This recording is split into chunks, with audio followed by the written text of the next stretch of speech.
ora è in me, atrocemente, così forte,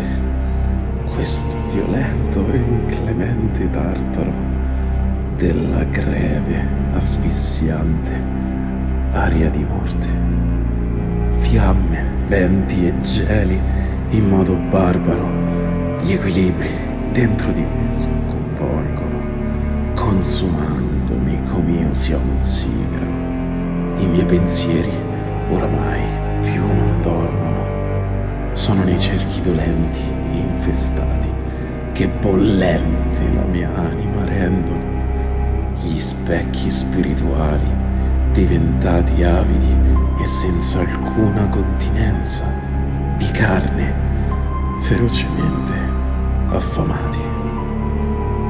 Le mie parole mostrano la tendenza della mente, così ferita e afflitta, al dolce sonno, senza sofferenza, che la prigionia nella mia soffitta, per colpa di un malnato meretore, sia, fra tutte le varie cause, inscritta. Non ne dubiterei in questo torpore dell'assai serena tranquillitade, che tale le ha sottratto ogni colore,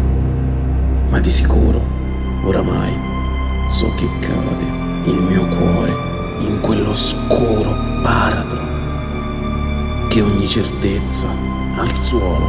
prende e rade e mi getta nell'ardente fede